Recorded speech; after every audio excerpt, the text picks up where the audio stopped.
Now we're here inside Davinciresolve Studio. Try natin kung paano mag-color grade using Dehancer Pro. Now I have a footage here. This is actually from Storylit Film.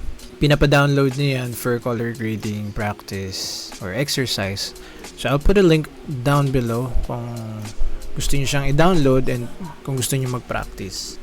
So if you have Dehancer Pro downloaded and your Davinciresolve, you can just drag and drop lang dito sa node na to, and right off the bat, ayun, magiging ganun yung tsura niya. So yung default niya is naka-Rec 709. So what I'm gonna do is, so if you're inside Dehancer, you need to click on this one. So you have a lot of options: Rec 709, 2020, Apple Gamma, Davinciresolve Gamut, and all that, Scene and Film Log. So what we're gonna do today is we're gonna choose camera. Ayan. So, Arri Alexa. So, yun yung maker nung camera. Yun yung pangalan. Arri. So, you have a lot of selections here. You have Blackmagic, Canon, DJI, Fujifilm, and so on. We're gonna select Alexa 35 and then log AWG 04. And right off the bat, kita natin yung image. Nagkaroon na siya ng little bit of contrast. Ayan. Pull up natin itong mga to. So sa parade natin, kitang-kita na nandun lang tayo. No? So dito tayo, exposure control, bump lang natin pataas. Ayan. Sige pa. Sige pa. Ayan. I think this is good for me. Ayan yung Glossy image. Set na siya. So we have temperature control. And if you scroll to the right, it's gonna give you a warmer tone. If you scroll to the left, it's gonna give you a cooler tone. So for now, let's leave it at 0. Tint. If you scroll to the left, it's gonna give you a green tint. Ayan, kita nyo? And if you scroll to the right, then it's gonna give you a magenta tint. Ayan. So for now, again, we're not gonna touch anything. So 0 lang tayo. So tapos na tayo sa input. We can go to the next one, which is film. So in Dehancer Pro, you're gonna be provided 60 plus. Ayan, 60 plus film profiles. So laruin lang natin ng konti para makita nyo. So ayan, agfa, number type, scene still, ayan, Fuji Color, Superior, Ilford, black and white to, alam ko eh. Ayan, oh, see? Ano pa ba? Ayan, Kodak Gold, Polaroid, and all that.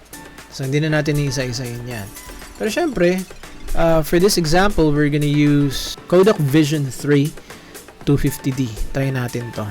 Kita nyo naman, di ba? From Glossy to Dehancer, Kodak Vision 3. Great thing about Dehancer is you can start from there and build your look. Actually, yung workflow hindi naman from top to bottom. Pwede nyo lampasan yan. Depende. Depende sa look na gusto nyo i-achieve. I'm just trying to tackle one by one para alam nyo lang kung ano yung mga possibilities ng mga look na ma-achieve mo kapag ginamit mo tong Dehancer Pro. So yun, so film developer. So let's expand this one. If you want to see the changes, you gotta tick the box where it says enabled. So yun, para i-activate siya. So ganun din, ano, napansin ko, if you scroll to the left, yung color boost, it gives you a less saturated image. When you scroll to the right, it gives you a more saturated image. So yun. So for now, let's leave it at 0. Okay? So yan natin yan. Tapos film compression. Yung film compression. Ano ba nangyayari dito? Hindi natin alam. Ayun. Hindi ko pa rin na-explore kasi to. So try natin i-explore together. Ayan. So enable film compression. Ba nangyayari? So impact. Not sure what this does to the image, but probably upon looking at it, it seems that yung behavior niya is more on Nagre-react siya dun sa highlights. Tingnan nyo. Tingnan nyo tong highlights dito. So, when I scroll to the left, so, parang napupush niya yung highlights. Pero to the right, parang, ayan, dinadarken niya yung highlight. So, let's leave it as it is. So, 0 pa rin. Or yung default, 60. White point, let's see how it behaves. O, ganun din. Yung pinaka-white. Yung pinaka-brightest part ng image. Yun yung nagre-react. So, scroll to the left. Wala na. Wala nang image retention niya, no? Ayan, scroll to the right. To darken. Ayan. Or para bawasan yung light. Depending on how you want your image to look like. Okay, so leave natin siya dun lang sa default. Ayan, 100. Tonal range. Let's see how it behaves. I think this affects, kung makikita nyo, it affects the mid-tones. See? Nakita nyo yan? Nakita nyo to? Ito. Itong parade natin. Tingnan nyo kung ano yung mga gumagalaw doon sa parade nyo. Atin na mga. So, pagka kinlik natin yung tonal range, it affects the mid-tones. So, siguro, same concept. So, if you scroll to the left, you get boosted mid-tones. And then, if you scroll to the right, ayan, dinadarken niya yung mid-tones. So, again, leave it as it is. Color density. Let's see how it behaves. Ayan. So, very subtle lang siya eh. O, kung makikita nyo yung parade niya, gumagalaw to. Gumagalaw siya pero very, very slight lang. Hindi siya ganun ka-pronounce. So, yun. Leave it as it is. So, again, I'm not gonna use film compression. So, I'm gonna disable this one. Expand. So, we got the expand option. So, black point darkens. When you scroll to the right, scroll to the left, lightens up. So, yung shadow yung naapektuhan. Yun, so white point, let's see. Probably it's highlights. Kasi white eh, diba? So, let's see. Correct. Ayun. Ito, mas sensitive siya. So, konti lang, para nagle-lighten up na siya if you scroll to the left. Then, if you scroll to the right, ayan, nagle-lessen yung highlights. So, be gentle on this one. Ayan, depende sa gusto nyo ma-achieve. Again, yung creative output.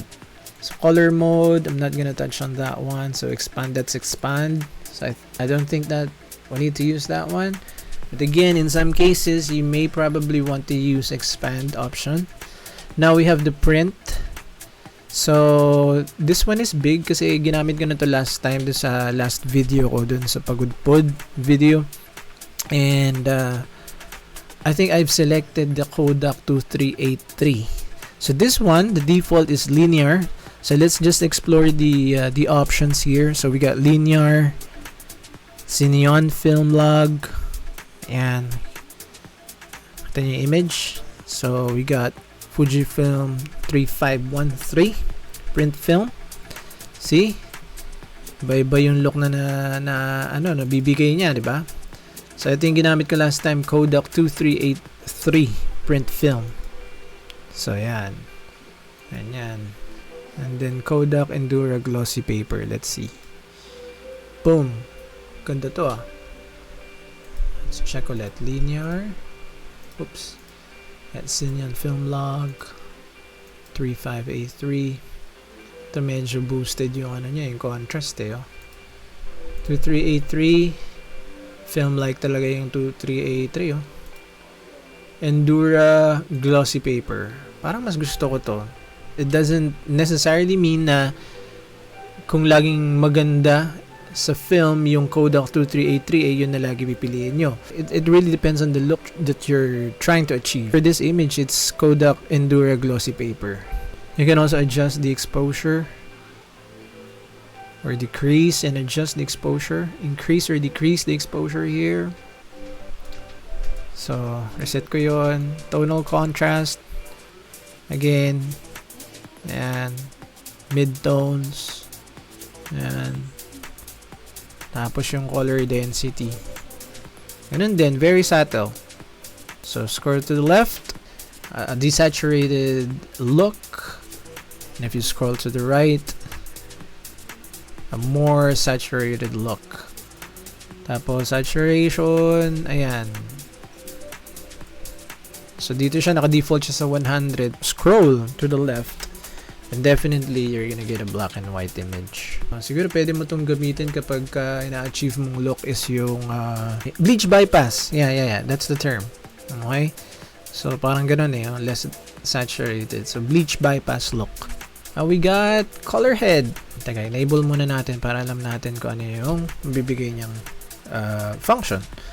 So yellow and blue, I guess this is pretty much self-explanatory. So if you scroll to the left, you might get a more yellow image, and then to the right makes it bluer, something like that, and so on, magenta to green, cyan and red. Let's try and find out. So yellow, so more yellowish image. Pag nakita niyo yung mga movies ni Michael Bay, Transformers, parang Bad Boys yata siya rin Di ba parang pag nakita mo medyo leaning towards yellow, medyo ma-yellow ng konti yung look nila, di ba? So probably if you're trying to achieve that look, then this is gonna help you, the color head option. So yellow, blue, bluer tone. Yellow, blue, set natin. So let's try to check yung magenta and green naman. So magenta sa kaliwa, greenish tone, ayan, sa kanan. So cyan and red, ayan, cyan sa kaliwa, tapos medyo reddish if you scroll to the right. So pag alam ko pag kinlik mo to, they can be moved all at the same time. Ayan, pwede mo itong paghaluin. So reset natin sila. So unclick lang natin to. And let's try to mix the color heads. So yellow, medyo konti sa kaliwa. Tapos tingnan natin yung green, konting kanan. You get a different look, diba? It'll give you a lot of options talaga and a lot of look possibilities. Ang galing nitong Dehancer. So cyan and red, let's try medyo cyan, ayoko nyan. Medyo reddish, I guess, for the skin tone. Okay, that's the log footage. And this one is using Dehancer so far. So kita nyo naman, di ba? Medyo ang dami niyang... Sige, uncheck natin yung color head. Pag walang color head, ganito. Rex 709. Kodak Vision 3. Tapos yung print film natin. Pag enable natin tong color head, you achieve a different kind of look. So yun, i-ano lang natin, deactivate muna natin, hindi natin kailangan. Film grain, so you have the option from 8mm to 65mm. Tapos may ISO from 50 to 250 or even 500, I guess. So adjust to your liking lang. So for me, I'll just stick with 35 to 50. Pwede nyo ring i-adjust yung amount ng grain ninyo. So ayan, nakita nyo, naapektuhan yung ano niya. Look at the parade and look at the entire image. So binump up ko siya sa 100. Medyo pronounced talaga yung ano niya, yung green niya, di ba? Pero syempre, gusto natin medyo subtle lang. Let's say 50. Type na lang natin. Ayan. Ayan, 50. I like this look so far. Let's see. Okay sa akin to. So after film grain option, we also have halation. Na makikita niyo parang red na may mix na orange. Minsan sa mga skin tone, makikita nyo rin to. So pwede nyo tong i-amplify by scrolling to the right. So yung default niya is yung 35mm, super 35. Again, you have other options too to choose from. So from 8mm hanggang 65mm. Since I mentioned a Dehancer, you can always get Dehancer. I'll provide the link below, or quarterly even 1 year or even lifetime if you want, diba? And you can always get 10% off if you click on my discount code. So going back, so halation. So kailangan natin enable ulit para makita natin yung effect. Let's try the 8mm. Tingnan nyo itong part na to. Itong tinuturo ko. Walang halation. May halation. So babawasan natin. Medyo pronounced yung halation niya. Gusto ko subtle lang. So yun, for me, gusto ko dito lang. Pero kung gusto nyo i-bump up sa mga images nyo, why not? Now, we also have bloom. Pwede kang gumamit from 8mm, or you can select from 8mm to 65mm. So for now, it's on the default 35. So you can amplify. Very, very subtle lang siya. Film-like bloom effect. Tapos we have the film damage. So alam naman natin, 'di ba, yung film analog, may mga parang imperfection line like yung mga hair, yung mga scratches and all that. Those are film damages. And sometimes yung mga imperfection na yun nakakatulong din sa aesthetic, 'di ba? If you want to achieve a more analog film look or vibe. Again, you have the option to have 8mm hanggang 65 8mm. Ayun. Natin dito. So yan. So pagka the lower the number, 8mm, mas pronounced siya. The higher the number of millimeter, parang medyo subtle lang yung datingan. So yan, kitang-kita mo siya, no? Yung mga scratches, yan, no? Yung mga imperfection yan, nagiging parang aesthetic na rin ng film analog look. Film breath. Enable natin. I don't know how this does to the image. Ayun. Let's untick this for the meantime. So gate weave. So hindi natin kailangan itong gate weave. Overscan. So ito. So meron ka mga option dito. Super 8mm. Widescreen. Panavision. Meron din. Wide. And very wide. Ayan. So again, it really depends on you on ano yung gusto nyo mga creative output. So pwede nyo laro-laruin lang to. And then ito, vignette. So alam naman natin na it's proven na if you have vignette, it can help you draw the attention of your audience or viewers into the subject. Ayan. Pwede nyo adjust dito yung vignetting niya. Ayan.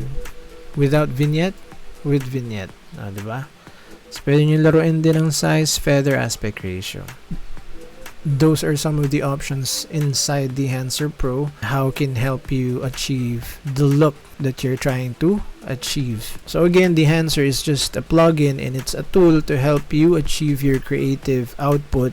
Pero for some, like me, I think Dehancer Pro can help me reach the starting point pa lang ng image and then to work my way through that creative output that I'm trying to achieve. Add my personal touch on top of it. So, again, pag I feel na happy na ako dun sa look after, using all of the Dehancer options inside it, then okay na ako dun. So, again, yun lang po ang Dehancer. So, sana may natutunan po kayo. And if you want to buy Dehancer plugin, you can always click on the link below and get a 10% discount.